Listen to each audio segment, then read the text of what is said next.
자, 오늘은 본문 말씀을 가지고 따라 하시겠습니다. 기도로 해장하는 인생을 살라. 기도로 해장하는 인생을 살라. 다시 한번 크게 하겠습니다. 시작. 남성분들에게 좀 다가오는 제목입니다. 해장하는 인생. 기도로 해장하는 인생. 그 해장입니다. 해장. 속풀이해라. 기도로 속풀이해라. 오늘 본문은 우리가 잘 아는 것처럼 오병이어에 대한 말씀입니다. 오병이어. 이 말씀은 어릴 때부터 하도 많이 들어서 아마 여러분들 외우고 있는 말씀일 것입니다. 그러나 중요한 것은 말씀은 들으는 걸로 끝나면 안 됩니다. 오병이어의 기적이 내 것이 돼야 될 줄 믿습니다. 그것이 중요한 거예요. 어릴 때부터 아무리 오병이어 말씀 들으면 뭐합니까? 오병이어 기적이 내 게 아닌데. 맨날 옆에 사람은 오병이어 기적을 체험했다는데 내 게 아니면 이 말씀은 나에게 소용이 없는 말씀이에요. 나와 상관없는 말씀이에요. 그래서 오늘 이 밤은 여러분들에게 오병이어의 기적의 말씀이 체험되는 밤이 되기를 간절히 축원합니다. 감사하게 이번 한 주간에 정말 중요한 여러 가지 기도의 제목들, 성도님들 간의 기도의 제목들이 있었습니다. 개인적으로 받은 기도 제목도 있었고 막 같이 나눠서 중보기도했던 여러 가지 기도의 제목들이 너무나 신기할 정도로 다 응답받는 역사들이 막 일어났습니다. 정말 하나님께서 역사하신 줄 믿습니다. 우리가 아무리 봐도 이것은 해결할 수 있는 상황이 아니었어요. 그럼에도 불구하고 하나님께서 병을 치료해 주시고, 하나님께서 막 팔리지 않던 모든 것들을 하나님 팔리게 하시고, 또 하나님께서 정말 이거는 어떻게 하면 이거 무죄가 될까 말까 걱정했던 모든 문제들이 해결되는 역사, 이러한 것들은 하나님께서 역사해 주신 줄 믿습니다. 그게 오병이어의 기적이에요. 오병이어의 기적. 그 기적이 오늘 이 밤에 모인 우리의 기적이 되어질 줄 믿습니다. 자, 그렇다면 누가 오병이어의 기적이 주인공이 될 수 있는가? 오늘 말씀을 통해 한 가지 한 가지 알아보도록 하겠습니다. 우리 요한복음 6장 2절 말씀 다 같이 읽겠습니다. 시작. 큰 무리가 따르니 이는 병자들에게 행하시는 표적을 보았음이로라. 자, 요한복음 시작을 쭉 보면은 이제 예수님이 말씀이 육신으로 이 땅에 오셨습니다. 그래가지고 그 말씀이 육신으로 오신 예수님께서 요한복음 2장을 통해 가나의 혼인잔치에서 물이 변하여 포도주가 되는 기적을 만드셨죠. 그리고 나서 예수님이 쭉 이제 사마리아 여인을 만나시고 또 왕의 신하의 아들을 고치시고, 그 다음에 어떤 일이 벌어졌습니까? 또 베데스다 연못에서 안진뱅이를 고치시는 역사를 쭉 일으키십니다. 그러니까 예수님의 여정 속에는 항상 치유와 회복과 구원의 역사들이 쭉 일어났습니다. 그랬더니 사람들이 예수님이 행하시는 모든 표적들, 병자들을 고치고 또 막 구원의 역사를 일으키시고 막 이런 것들을 보면서 큰 무리가 예수님께 오는 것을 보았던 것입니다. 그랬더니 예수님이 어떻게 하셨는지를 요한복음 6장 3절 5절이 이렇게 증거하고 있습니다. 한 절씩 교독하시겠습니다. 예수께서 산에 오르사 제자들과 함께 거기 앉으시니, 마침 유대인의 명절인 유월절이 가까운지라. 다 같이 읽겠습니다. 예수께서 눈을 들어 큰 무리가 자기에게로 오는 것을 보시고 빌립에게 이르시되 우리가 어디서 떡을 사서 이 사람들을 먹이겠느냐 하시니. 자, 큰 무리가 막 오는 것을 보셨어요. 그러니까 예수님이 야, 제자들아, 우리 잠깐 산으로 좀 올라가야겠다, 빈들로 가야겠다 하고 이제 제자들 재촉해서 올라가셨습니다. 거기 있으면은 괜찮을 줄 알았는데 이 마침 6월절이 가까운지라 엄청난 많은 유대인들이 예루살렘으로 모였습니다. 그런데 예루살렘에 모인 유대인들 사이에 소문이 난 거예요. 예수님이란 분이 계신다. 그런데 이분이 가면 병자들이 낫고 어마어마한 역사들이 일어난다. 그러니까 막 소문이 나니까 사람들이 그분이 어디 계시냐 하고 알아봤더니 산 위에 계시는 거예요. 그러니까 이 사람들이 다시 이제 예수님이 계신 곳으로 막 몰려오기 시작했던 것입니다. 이렇게 몰려오는 것을 딱 봤을 때 더 이상 예수님도 피할 길이 없구나, 이제 맞아들여야겠다 생각을 하신 거죠. 그런데 사람들이 올려온 것이 문제가 아니라 또 다른 문제가 있었는데 그것이 무엇이었느냐? 먹을 것이었습니다. 먹을 것. 이제 곧 날이 저물고 이럴 텐데 저 사람들에게 먹을 걸 줘야 되는데 이거 어떡하지? 하고 생각이 나서 이제 빌립을 비롯한 많은 제자들에게 우리가 어디서 떡을 사서 이 사람들을 먹이겠느냐 하고 제자들에게 먹는 문제에 대해서 여쭈어 보았던 것입니다. 요한복음 6장 6절 말씀입니다. 다 같이 읽겠습니다. 시작. 이렇게 말씀하심은 친히 어떻게 하실지를 아시고 빌립을 시험하고자 하심이라. 자, 왜 물으셨는가? 이렇게 말씀하시는 것은 이미 어떻게 하실지 알았다. 그리고 빌립을 시험하고자 하심이다 라고 말씀하고 있습니다. 예수님이 보셨을 때 문제는 문제지만 이 문제를 해결할 수 있는 방법에 대해서 제자들은 아직까지 그 수준에 도달하지 못했던 것 같습니다. 그러니까 이 제자들에게 고쳐야 될 부분이 있었어요. 이것을 어떻게 해결해야 될 것인가를 정확하게 보고 정확하게 판단하고 정확하게 방법을 찾는 것, 제자들의 문제였던 것 같습니다. 그 중에 특히 빌립을 시험하고자 한 걸 보니까 특히 빌립이 좀 더 그랬던 것 같아요. 뭔가 빌립에게는 문제가 있지 않았는가 싶습니다. 그런데 그 문제가 있었다는 것을 성경에서 답을 줘요. 요한복음 6장 7절 말씀입니다. 다 같이 읽겠습니다. 시작. 빌립이 대답하되 각 사람으로 조금씩 받게 할지라도 200데나리온의 떡이 부족하리이다. 자, 빌립이 그 얘기를 마치자마자 대답하는 거예요. 참 빌립이 대단한 인물이에요. 왜냐하면 빌립아 어떻게 하면 좋겠니? 라고 물어봤더니 빌립이 바로 대답하는 거예요. 그러니까 이 계산력이 엄청 대단했던 사람입니다. 그런데 이 계산력이 대단한 것도 수적인 계산력이 굉장히 대단했어요. 각 사람으로 조금씩 받게 할지라도 200데나리온의 떡이 부족하리이다. 빌립이 딱 사람들 올라오는 거 보니까 대충 얼마라는 걸 이제 계산이 된 거예요. 계산이 된 거예요. 야, 이 정도 사람이구나. 그러면은 계산하니까 200데나리온 떡을 먹어도 부족하겠네? 이렇게 된 거죠. 이 200데나리온이 한 데나리온이 당시에 한 사람이 하루 일당이었습니다.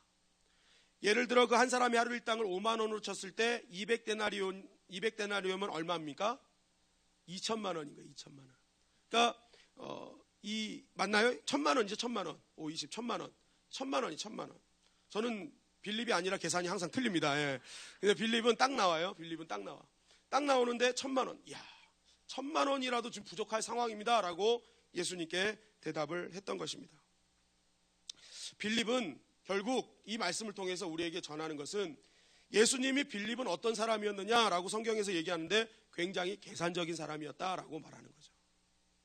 어떤 것을 이루어 갈 때 하나님께서 말씀하신 것들이 있을 때 사명을 이룰 때 빌립은 먼저 계산하는 사람이었다라고 말하는 것입니다. 여러분, 계산하는 것이 나쁜 것입니까? 계산하는 거 나쁜 것이 아닙니다. 계산해야 됩니다. 계산하고 현실적으로 어떤 것이 맞는 것인지 계산하는 것 정말 필요하고 중요한 것입니다. 그런데 성경을 보면 성경에는 한 번도 계산적인 신앙으로 역사가 이루어진 적이 없다는 것입니다. 계산해가지고 이루어진 일이 있는지 한번 찾아보십시오. 어떤 일이 있을 때 계산해가지고 막 풀어가지고 문제 풀어서 된 일은 없다는 것입니다. 왜 그러느냐? 이 계산에 담겨진 속뜻이 있습니다. 이 계산에 담겨진 속뜻이 뭐냐? 오늘 빌립의 대답은 무엇입니까? 부족하다, 안 된다라는 거예요. 하나님의 일은요, 주판 두들기 시작하면 부족하다, 안 된다로 결정나게 되어 있습니다. 100%입니다. 하나님의 모든 일을 할 때도 항상 부족하게 되어 있어요. 야, 이거 갖고 되겠어? 이거 갖고 돼? 이거 안 돼. 여러분, 우리가 한번 하나님께서 사명을 주셨을 때 선교를 가거나 무엇을 할 때 넉넉한 적이 있습니까? 한 번도 없어요. 넉넉하질 않아요. 저도 선교를 가보면은 항상 부족하게 가요. 그런데 거기서 어떤 일이 벌어집니까? 채워주신 은혜를 경험하게 되는 거예요. 여기서는 안 될 것 같아요. 야, 이거 뺏길 것 같다. 이거 진짜 이번엔 짐이 완전 뺏겼다. 이거 안 되겠다 했는데 하나님이 해결해 주세요. 우리의 계산은 안 된다고 하는데 하나님은요, 모든 걸 늦추서라도 이게 해결해 주시더라니까요. 비록 우리가 선교팀들이 불편했지만, 정말 속옷이 막 몸에 붙을 정도로 오랫동안 입고 있었지만, 불편했지만 하나님이 하나님의 계산으로 해결해 주시더라는 것입니다. 그런데 여러분, 우리가 인간적으로 먼저 계산하면요, 99% 답이 안 나와요. 이건 안 돼. 될 수가 없어. 이게 가능해? 아무 계산기는요, 절대 정답을 주지 않기 때문에 그래요. 넉넉함을 주지 않기 때문에 그렇습니다. 오스틴 구트와인이라는 청년이 있습니다. 이 청년이 2004년에 9살이었는데 이 청년의 인생을 바꾼 결정적인 비디오 테이프가 하나 있었습니다. 그게 뭐냐면 월드비전에서 주었던 아프리카 사람들의 실상이었습니다. 이 아이는 미국에서만 살았기 때문에 모든 사람들이 이렇게 풍족하게 사는 줄 알았대요. 그런데 월드비전에서 보내준 이 아프리카 테이프를 보면서 에이즈로 죽어가는 아이들, 부모에게 버림받은 아이들을 보면서 충격을 받은 겁니다. 그러면서 자기가 생각한 거예요. 내가 이 아프리카 아이들을 위해서 해줘야 될 게 무엇이 있을까? 자기가 한번 따져봤더니 8명 정도를 도울 수 있는데 8명 정도 도우려면 한 $3,000가 필요한 거예요. 그런데 이게 부모님한테 달라기도 좀 그렇고 내가 감동받았으니까 내가 좀 해결하고 싶은데 방법이 없을까 혼자서 생각하다 보니까 자기가 지금 할 수 있는 장점이 하나가 농구를 열심히 한다는 거예요. 농구. 그래가지고 이 소년이 어떤 걸 결정했느냐, 내가 농구를 자유투를 던져서 하나 들어갈 때마다 1달러씩 뭐 이렇게 생각을 한 거예요. 그래가지고 내가 이제부터 이걸 해야겠다 했더니 농구 1달러에 3,000달러를 걸려면 몇 개를 집어넣어야 됩니까? 혼자서 9살짜리가 자유투를 3,000개를 넣어야 돼요. 이거는 정말 말이 안 되는 일이 벌어진 거예요. 근데 자기가 하겠다고 나선 겁니다. 동네 사람들이 했어요. 야, 너 팔 떨어져. 너 어린애가 그거 어떻게 할 수 있어? 너 할 수 없어. 하고 사람들이 말렸어요. 그런데 부모님이 믿어줬어요. 그러니까 이 아이가 9살짜리 소년이 혼자서 연습을 하기 시작한 겁니다. 연습을 해서 당일날 던져가지고 실제적으로 2,057개를 넣었대요. 하루 종일. 막 어느 순간에는 이제 자기 몸이 아니라고 느껴지더라는 거예요. 내가 지금 던지고 있나? 뭘 하고 있나? 아무런 감각도 없는 그런 상태까지 이뤄도 계속 던진 겁니다. 결국 이것으로 인해서 3,000달러를 얻게 되고 그것으로 아프리카를 도우기 시작했다는 거예요. 놀라운 사실은 이 모습을 보고 마음들이 모여서 자선단체를 설립하게 되는데 그것이 지금도 있는 희망의 링이라는 단체입니다. 이 사람들은 모여서 자유투를 계속 던져요. 그럴 때마다 적립금을 받아요. 그래서 2004년에 3,000달러로 시작된 이 단체가 2009년에 61만 달러를 모으고, 그래서 지금으로부터 계속하면서 아프리카의 기숙사, 병원, 연구소를 만들면서 수많은 사람들을 돕고 있는 어마어마한 자선단체로 바뀌었다는 것입니다. 처음에 그 소년 한 명이 자유투 하나 던져서 야, 그런다고 아프리카가 바뀌어? 그런다고 무슨 영혼 구원이 돼? 했지만 그건 사람의 계산일 뿐이었어요. 하나님께서는 그 소년의 자유투 한 개를 통해서 어떻게 해요? 아프리카의 수많은 영혼들을 구원하기를 원하셨다는 것입니다. 그게 하나님의 계산이었던 거예요.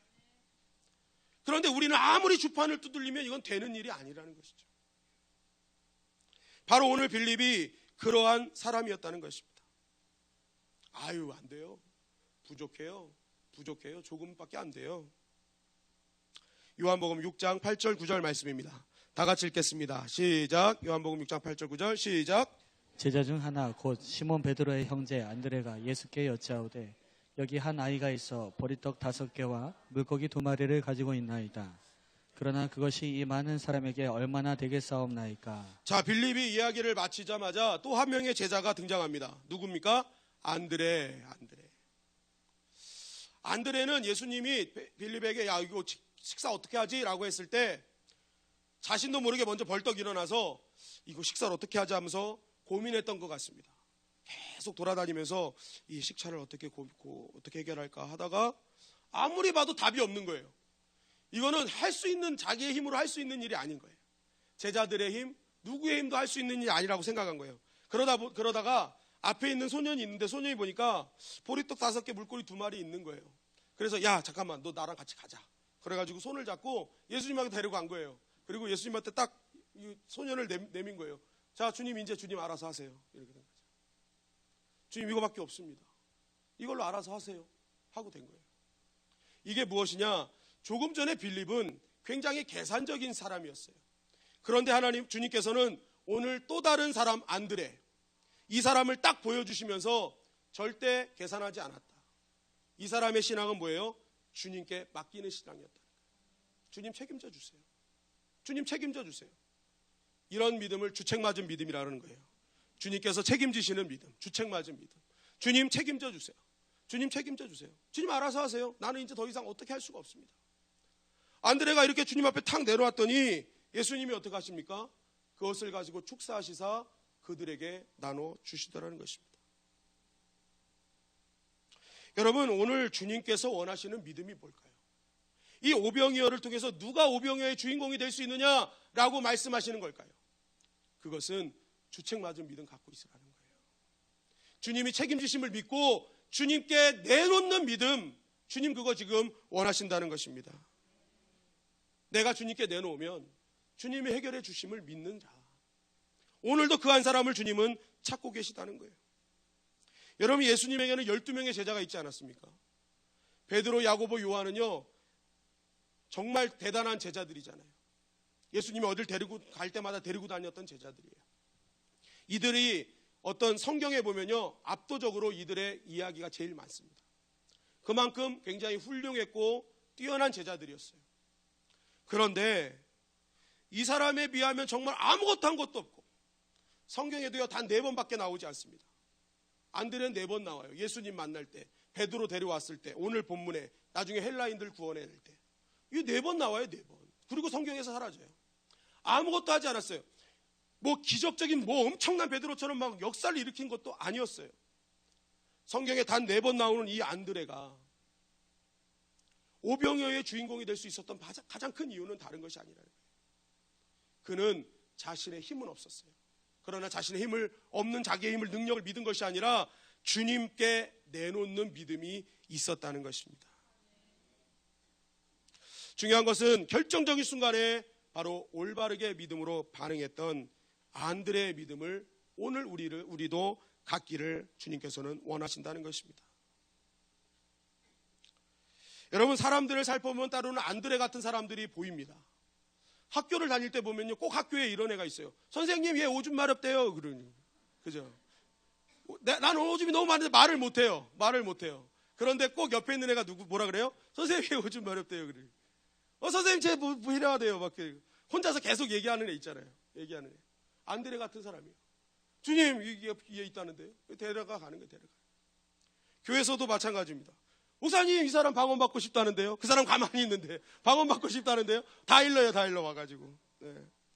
대신 문제를 들고 나오는 사람들이 있다는 것입니다. 이분들 특징은요, 또 복음도요, 사실 논리적으로 전하지도 못해요. 가만히 보면. 네. 그냥 막 얘기를 해요. 그런데 이분들 우물쭈물 하다가 나중에 그래요. 에이, 와봐. 그냥 다 좋아. 우리 교회 다 좋아. 다 좋아. 와봐. 그런다고 막 주님께 데리고 온단 말이에요. 주님께 대신 내놓는 믿음이 있다는 것이죠. 문제도 마찬가지죠. 이러한 분들은 어떡합니까? 그냥 대책 없이 주님 앞에 내놓는 거예요. 주님, 이거 진짜 내 힘으로 안 돼요. 주님, 이거 진짜 어떻게 할 수가 없어요. 아무래도 생각이 안 나요. 이제 나의 대책은 주님밖에 없습니다. 주님이 해결해 주셔야 됩니다. 여러분, 오늘 내가 갖고 있는 해결되지 않는 문제가 있습니까? 여러분, 주님께 대책이 다 있는 줄 믿습니다. 다 내놓을 수 있는 거예요. 정직하게, 솔직하게 다 내놓는 것입니다. 마가복음 7장에 보니까 수로보니게 여인이 예수님이 너 가! 나 너 개처럼 여기잖아요. 강아지처럼 여기잖아요. 가! 너 필요 없어. 그랬더니 수로보니게 여인이 에휴, 들어, 치사해. 안 받아. 그러고 간 게 아니잖아요. 끝까지 어떡합니까? 안 돼요. 나 이 문제 해결해 주셔야 돼요. 내 딸 고쳐 주셔야 돼요. 하고 계속 주님 앞에 내놓는 거예요. 내놓으니까 주님께서 해결해 주신 것입니다. 요한복음 2장에 가나의 혼인잔치 때 포도주가 떨어졌어요. 그랬더니 누가 가장 먼저 나섭니까? 예수님의 어머니가 나서잖아요. 그냥 대책 없이 예수님, 포도주가 떨어졌답니다. 어떻게 하라는 거예요? 그냥 무대책으로 그냥 오는 거예요. 그냥 무조건. 알아서 해결하세요. 물이 변하여 포도주가 되는 역사가 일어난 줄 믿습니다. 물이 변하여 포도주가 되는 것입니다. 여러분, 그렇기 때문에 오늘 이 금요기도회는요, 다른 것이 아니에요. 주책 맞아야 되는 거예요. 주님께서 책임지심을 믿고 다 내놓는 밤이 되어야 되는 것입니다. 여러분, 금요기도회는요, 다른 거 없어요. 바로 내가 갖고 있는 당면한 문제들을 주님 앞에 다 내놓는 시간이 이 금요기도의 시간인 줄 믿습니다. 수요일 날은 성경 공부를 하는 거예요. 그러나 금요일 날은 여러분 다른 거 하지 마세요. 하나님께 간구하러 온 시간인 줄 믿습니다. 내가 주님이 나의 모든 것을 책임지시고 다 해결해 주신다는 믿고 다 내놓는 믿음, 주님께서 오늘 그 시간을 그것을 주님께서는 원하신다는 것입니다. 요한복음 6장 11절 말씀입니다. 다 같이 읽겠습니다. 시작. 예수께서 떡을 가져 축사하신 후에 앉아있는 자들에게 나눠주시고 물고기도 그렇게 그들의 원대로 주시니라. 자, 보세요. 빌립의 방법의 결론은요, 항상 이거 조금씩 나눠줘야 됩니다. 부족할 것 같습니다. 항상 조금씩 부족이에요. 그러나 안드레의 방법으로 나오니까 어떡합니까? 그들의 원대로 주는 거예요. 그리고 더 남는 역사도 일어나는 것입니다. 내 수준에서 내 힘으로 해결하려면요, 항상 해결 방법은 내 수준으로 끝나는 것입니다. 그러나 주님께 맡기고 주님께 나아가면 주님의 수준으로 다 해결되는 줄 믿습니다. 주님의 수준은 뭐예요? 원대로, 다 원대로, 너희들 마음대로 다 될 것이다. 그리고 남는 역사도 있을 것이다 말씀하는 것입니다. 주님께 맡기면 주님의 수준대로 역사될 줄 믿습니다. 제가 전도사 시절 대전에서 사역을 할 때 사례비가 60만 원이었습니다. 그때 저희 4가족이었는데 깜짝 놀라시네. 11조 내고 감사원금 내고 뭐 이러다 보면 이제 거의 뭐 돈이 없죠. 그러면 이제 4가족이 살아야 되는데 가장 문제는 겨울에 보일러 비용이었습니다. 보일러 비용. 이 기름 보일러였는데 이 기름이 어마어마하게 비싸잖아요. 그러니까 이거 어떻게 해야 되나 하다가 집사람이랑 고안한 게 우리는 그냥 꽁꽁 싸매고 바닥만 얼지 않게 하자. 바닥만 얼지 않게 해가지고 아주 약하게 이렇게 보일러를 틀고 살았습니다. 양말도 신고 다니고 뭐 이렇게 살았어요. 아이들도 뭐 항상 스키장에 온 기분으로 살자 우리 그래가지고 아이들도 항상 스키복을 입히고 이렇게 살았는데 어느 날은요 돈도 딱 떨어지고 기름도 딱 떨어진 거예요. 이야 이거 큰일 났다. 이거 어떡하냐. 이거 어떡하냐. 여보 어떻게 하고 있는데 저쪽에서 무릎 꿇고 기도하고 있더라고요. 역시 남편을 닮아서 믿음이 좋아요. 믿음이. 저는 딱 그걸 보자마자 여보 어떻게 하고 이제 답을 찾아보자 하고 딱 하려고 그랬는데 집사람은 저기서 기도하고 있더라고요. 그래 기도하자. 그리고 이제 무릎 꿇고 기도하고 있는데 밖에서 두들기는 소리가 나는 거예요. 그 나가봤어요. 나가봤더니 교회 담임 목사님 사모님이 뭐 이렇게 쿠폰을 좀 갖고 오신 거예요. 봤더니 그 기름 쿠폰이에요. 기름 쿠폰. 교회에 기름 넣을 때 쿠폰이 나오는 거를 모아두셨다가 가져오신 거예요. 이야 어떻게 다 내일 갖고 오셔도 되잖아요. 그죠? 뭐 전날 갖고 오셔도 되고 하는데 그때 기도하는 그 순간에 부르셔가지고 이거 보일러 혹시 기름 필요하면 넣으라고 딱 주시는 거예요. 이야 진짜 주님 기가 막히게 살아계셔. 제가요 여러분 이런 얘기하면 정말 2시간 3시간 뭐 모자라요. 예, 말을 안 해서 그렇지 정말 눈물 젖은 빵 많이 먹어봤습니다. 많이 먹어봤는데 정말 그때 놀랍게 체험을 한 거예요. 짜장면 쿠폰 갖다 줄 수 있잖아요. 그죠? 쿠폰도. 근데 왜 그때 기름 쿠폰이냐고요. 기름 쿠폰이냐고요. 이거는 뭐 우리의 이성으로 계산으로 생각할 수 없는 문제예요. 하나님이 역사해 주신 줄 믿습니다. 그러니까 우리가 내 계산으로 하면요 아무것도 안 되는 거예요. 그러나 문제가 생길 때 엎드리면 하나님께서 역사해 주시는 줄 믿습니다. 그러므로 우리가 인생을 살아갈 때에 풍성한 것, 나의 원대로 차고도 넘치는 은혜를 경험하는 사람은요 이 시대에 안드레처럼 살아가는 인생이 되는 것입니다. 빌립처럼 무슨 일이 오면 계산만 하고 앉아있는 것이 아니라 하나님이 역사하시면 하나님이 원대로 주시고 남는 역사 주신 줄 믿습니다. 하나님 역사하여 주시옵소서 하고 내놓는 안드레 인생 여러분 되시기를 주님의 이름으로 간절히 축원합니다. 여러분 그 사람이 진정한 신앙이냐 아니냐는요 위기 때 보면 알 수 있다는 거예요. 위기 때 어떤 반응을 보이냐. 좋을 때는 다 예배 드릴 수 있어요. 좋을 때는요 누구든지 엎드릴 수 있어요. 좋을 때는요 누구든지 웃을 수 있어요. 그런데 위기 때 진짜 누가 엎드릴 수 있느냐. 위기 때 누가 기도하고 웃을 수 있느냐. 그때 위기 때를 보면 진짜 신앙이냐 아니냐를 판가름할 수 있다는 것이죠. 어떤 교회를 이렇게 하다 보면요 평상시에 너무 신앙이 좋은 것 같아요. 그런데요 결정적인 순간이 오면은 모든 결단이 세상으로 결단하는 사람들이 있습니다. 근데 평상시 별로 보이는 것 같지도 않고 열심히 하는 것 같지도 않은데 결정적인 결단의 순간이 되면 꼭 하나님을 선택하는 사람들이 있어요. 정말 아이러니한 것입니다. 여러분 그러면 어떤 자를 하나님께서 기뻐하시겠느냐는 거예요. 어떤 자를 기뻐하시겠느냐는 거예요. 여러분 이스라엘의 초대왕 사울이요 평상시에는 괜찮은 듯 싶었습니다. 하나님께 기름 부음 받아서 왕이 된 인생 아닙니까? 괜찮은 것처럼 보였어요. 그런데 결정적인 순간만 되면 어떡합니까? 자기가 가서 예배드리고 선지자가 있고 사사가 있는데 자기가 가서 예배드리고 자기가 모든 자기의 힘을 가지고 모든 일들을 감당해 내버리잖아요. 자기가 선택해버리잖아요. 자기 결정대로 해버리잖아요. 그러면서 이 사울왕은 그럽니다. 부득이해서 그랬습니다. 너무 급해서 어쩔 수 없는 상황이었습니다.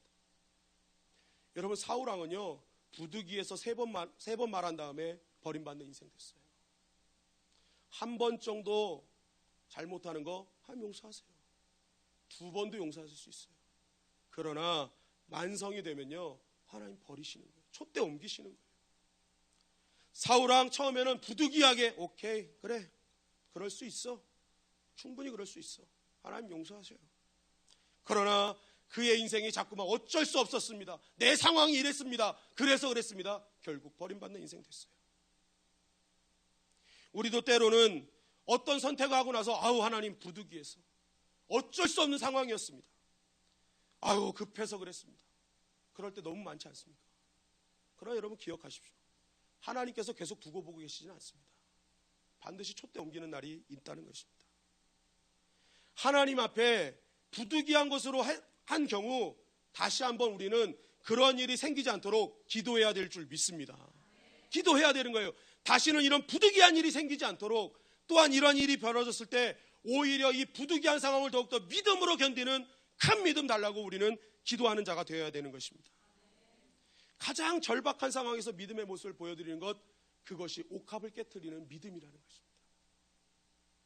그리고 그 믿음을 하나님께서는 온 세계에 증명하신다는 거예요. 이 여인이 가는 곳곳마다 증거해라. 여러분, 믿음은 평온할 때가 아니라 위기 때 더욱더 하나님 간절히 찾을 때 그 크신 하나님의 은혜를 경험하게 될 줄 믿습니다. 그러므로 우리의 모든 삶의 부분 가운데 여러분, 빌립의 인생을 걷지 마십시오. 여러분, 빌립의 인생은 계산하는 인생, 답이 안 나오는 인생이에요. 그러나 안드레의 인생을 걷기 시작할 때 하나님께서는 어느 순간에 우리의 삶 가운데 풍성한 은혜로 역사해 주실 줄 믿습니다. 요한복음 6장 15절 말씀입니다. 다 같이 읽겠습니다. 시작. 그러므로 예수께서 그들이 와서 자기를 억지로 붙들어 임금으로 삼으리는 줄 아시고 다시 혼자 산으로 떠나가시니라. 자, 이러한 기적을 겪자 사람들이 어떻게 합니까? 예수님을 왕으로 삼으려고 했습니다. 이것을 보시고 예수님은 어떻게 하십니까? 산으로 혼자 떠나가셨습니다. 그러면 왜 산으로 떠나가셨느냐? 이거와 병행되는 마태복음 14장 23절은 산에 올라가신 이유에 대해서 이렇게 증거하십니다. 마태복음 14장 23절입니다. 다 같이 읽겠습니다. 시작. 무리를 보내신 후에 기도하러 따로 산에 올라가시니라. 저물매 거기 혼자 계시더니. 예수님이 자기를 임금 삼으신 줄 알고 다 놔두고 혼자 산으로 올라가신 이유가 기도하러 올라가셨다는 거예요. 자, 잘 보십시오. 예수님이 기도하러 올라가셨다, 임금 삼으려고 했다. 이것은요, 이들이 예수님이 기적의 역사를 하시는 것을 본 거죠. 그래서 예수님께 모든 영광을 돌리려고 했던 거예요. 당신이 정말 왕이 되어야 됩니다. 당신이 우리의 해결사입니다. 어떻게 보면 예수님을 우상 숭배하려고 했던 것입니다. 그리고 이것을 동조하면 예수님은 하나님의 영광을 가로채는 것이었습니다. 오병이어의 사건은 하나님을 향해 축사하신 예수님이었지만 그 오병이어의 기적은 누가 내리신 거예요? 하나님이 주신 거예요. 하나님이 허락하신 거예요. 만약에 예수님이 여기서 동조하면 예수님은 뭐예요? 하나님의 영광을 가로채는 것입니다.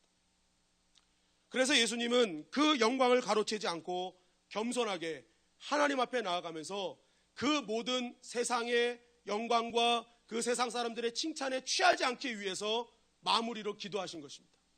하나님, 내가 세상의 영광에 취하지 않게 하시고 하나님의 영광을 가로채지 않도록 주께서 나에게 힘을 주시옵소서.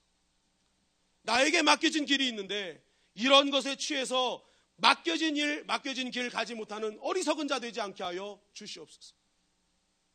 주님의 골고다 십자가의 길 걷게 하여 주시옵소서. 기도하셨던 것입니다. 바로 예수님이 산으로 올라가신 것은 기도로 시작한 것, 기도로 마무리하시는 거예요.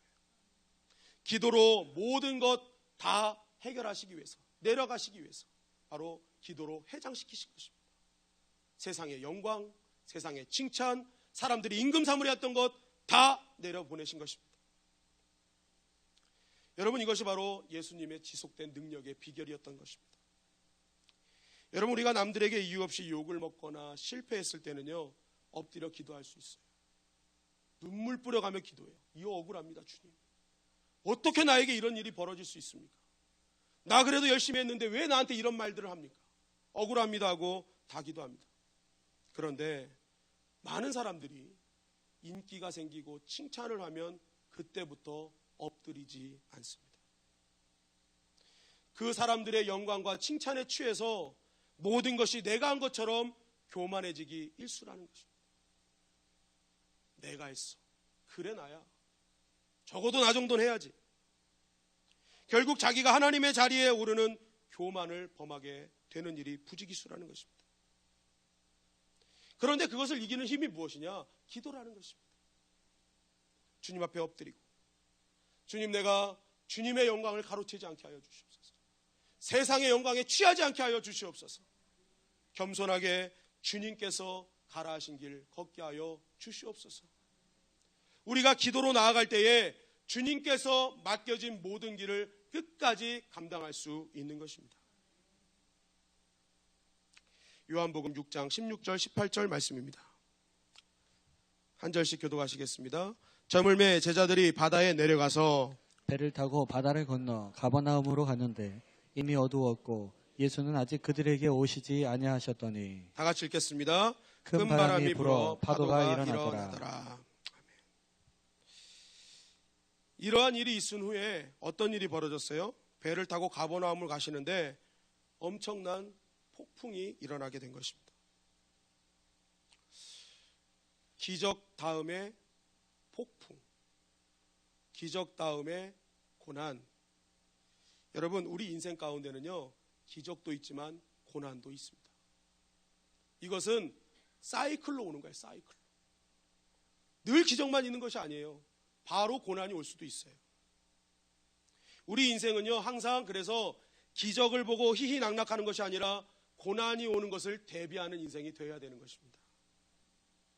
그런데 왜 주님께서는 하필 지금 그렇게 사람들이 열광하고 모든 응답을 받았던 그 순간에 왜 또 제자들에게 이런 것을 주셨냐는 거예요. 그것은 다른 것이 아니라 제자들의 신앙의 현주소를 깨닫게 하시기 위함이었다는 것입니다. 그 기적의 믿음이 진짜 주님을 의지하는 믿음이냐, 아니면 기적만을 바라는 믿음이냐, 이거를 주님께서는 보게 하셨던 것입니다. 여러분, 만약에 기적을 통해서 제대로 된 믿음을 공부했으면 어떤 반응이 나옵니까? 그 풍랑이 일어날 때 우왕좌왕하지 않고 예수님께서 보리떡 5개와 물고기 2마리로 5,000명을 먹이시고 12강주를 남기셨던 것처럼 주님께서는 이 바다를 잠잠케 하시사 우리를 구원해 주실 것이다. 이렇게 나오는 것이 제대로 된 기적을 체험한 자들입니다. 왜 그렇습니까? 그 기적의 근원이 누구신지 아는 것입니다. 그런데 이것을 제대로 모르면 어떡합니까? 왜 또 저입니까? 조금 전 주신 은혜와 기적은 생각지도 않고 불평과 불만으로 살아가는 거예요. 어제까지 하나님께서 은혜로 베풀어 주셨는데 오늘 내가 조금 불편해지니까 어제의 은혜는 다 잊어버리고 왜 나에게 이런 일을 주십니까? 하면서 하나님께 따지는 거예요. 이런 신앙은 뭐예요? 결국 기적을 가지고 기적만을 바라는 거예요.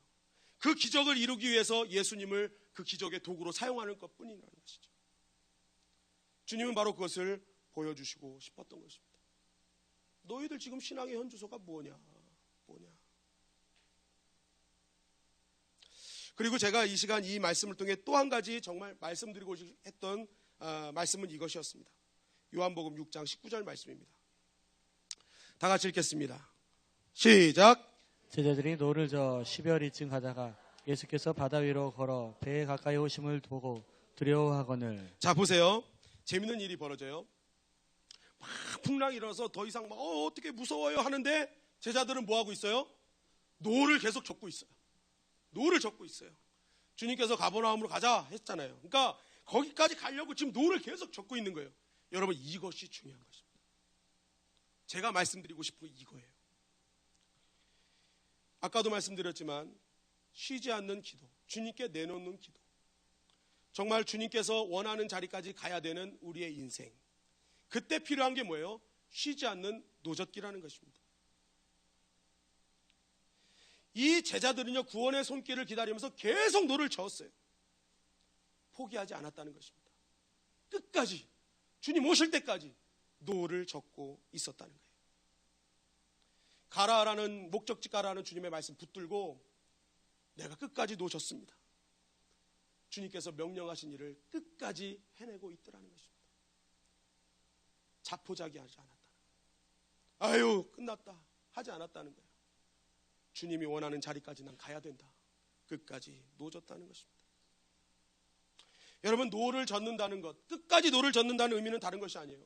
지금 나의 삶 가운데 응답되지 않고 있어요. 들리지도 않고 있어요. 너무너무 힘들어요. 지쳤어요. 그럼에도 불구하고 쉬지 않고 기도하라는 주의 음성 말씀 붙들고 내가 쉬지 않고 기도하는 것, 그것이 내가 쉬지 않고 노 젓는 것입니다. 땅끝까지 복음을 증거하라는 주님의 말씀 붙들고 정말 내가 복음을 증거할 상황은 아니지만 그래도 내 옆에 있는 한 사람에게 주의 복음을 증거하는 그 사람이 쉬지 않고 노 젓는 거예요. 여러분, 그러한 일들을 감당하는 자는 결국 하나님께서 원하시는 목적지까지 가게 될 줄 믿습니다. 하나님이 원하시는 결국을 보게 되는 거예요. 주님이 무리를 걸어서 다 자신들에게 다가오는 그 놀라운 순간을 경험할 수 있는 것입니다. 마가복음 6장 48절 말씀입니다. 다 같이 읽겠습니다. 시작. 바람이 거스름으로 제자들이 힘겹게 노 젓는 것을 보시고 밤 사경쯤에 바다 위로 걸어서 그들에게 오사 지나가려고 하시매. 자, 이 말씀도 병행 구절입니다. 근데 마가복음 6장 48절에 너무 귀한 말씀이 나와요. 요한복음에는 노 젓고 있었던 제자들만 나옵니다. 그런데 마가복음에 보니까 뭐라고 말씀하세요? 제자들이 힘겹게 노 젓는 것을 보시고. 여러분 인생에 여러분 가운데 너무 힘들어서 이 노 젓는 거 이거 무슨 소용 있어? 여러분 주님 다 보고 계십니다. 힘 빠져가지고 아무것도 할 수 없는 그런 상황이지만 어떻게든지 그 노 붙잡고 한 번이라도 더 젓고 있을 때 그 여러분들 삶에 지치고 힘든 거 가운데 주님 보시고 내가 가서 도와줘야겠다. 주님께서 걸어오신다는 사실입니다.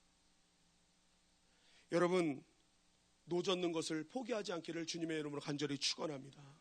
왜 그렇습니까? 주님이 보고 계시기 때문에 그렇습니다. 우리의 인생의 현장 가운데 주님은 한시도 눈을 떼신 적이 없어요.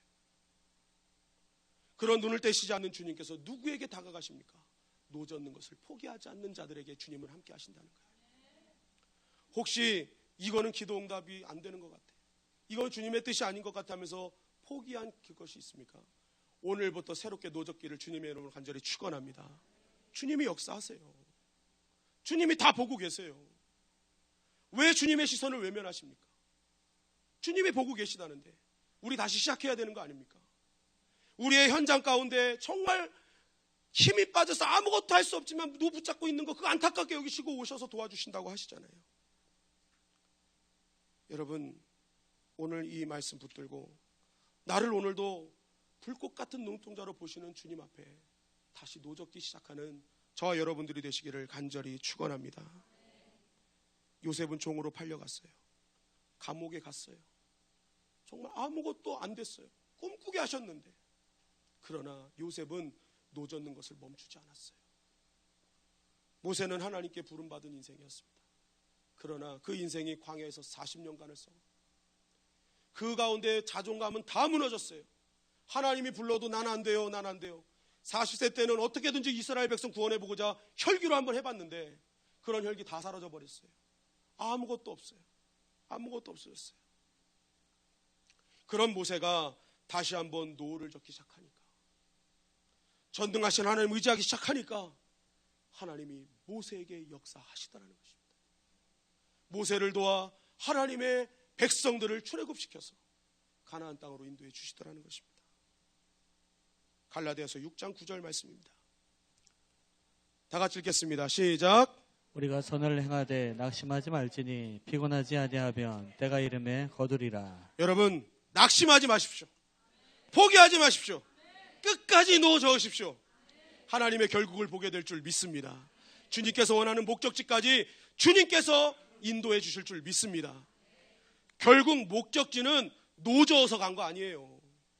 예수님이 와서 함께 타셔서 간 거예요. 그거 아셔야 됩니다. 노젓는 것은요, 주님의 역사하심이 시작되는 초석일 뿐입니다. 결국에는 주님이 함께 가셔야 되는 거예요. 그런데 주님이 함께 하시는 시작이 뭐예요? 노젓는 거예요. 노젓는 거. 끝까지 노젓는 거예요. 끝까지 포기하지 않고 기도하고 끝까지 하나님 앞에 엎드리고 예배드리는 그 사람, 멈추지 않는 노젓기 하는 사람. 오늘도 풍랑 가운데 있는 그 노젓는 자에게 주님은 찾아오셔서 그 배에 함께 하셔서 모든 풍랑 장장케 하시고 하나님께서 우리가 원하는 모든 기도의 제목들을 응답해 주실 줄 믿습니다. 여러분, 오늘 이 오병이어의 말씀을 통해 여러분들의 인생이 분명히 빈들에 있을 수 있습니다. 여러분, 오늘 기도할 때 각자의 빈들을 주님께 아뢰시길 바랍니다. 그러나 빈들이지만 주님이 함께 하시면 채워지게 될 줄 믿습니다. 그 빈들에서 여러분 빌립으로 사지 마시고 안드레로 사십시오. 계산하지 마시고 주책맞게 주님께 다 갖고 나오십시오. 주님께서 다 해결해 주시는 것입니다. 그리고 기도로 시작하면 기도로 마무리하십시오. 기도로 여러분들의 갖고 있는 세상의 영광, 세상의 욕심 다 해장시켜버리세요. 다 내려버리세요. 하나님의 영광만 드높이세요. 놀라운 역사가 일어나게 될 줄 믿습니다. 그리고 마지막으로는 아무리 힘들고 어려워도 노젓는 것을 포기하지 마십시오. 멈춘 노가 있으면 이 시간부터 다시 짓기 시작하십시오. 주님께서 그 배에 승선하셔서 주님께서 여러분들의 목적지로 인도해 주실 줄 믿습니다.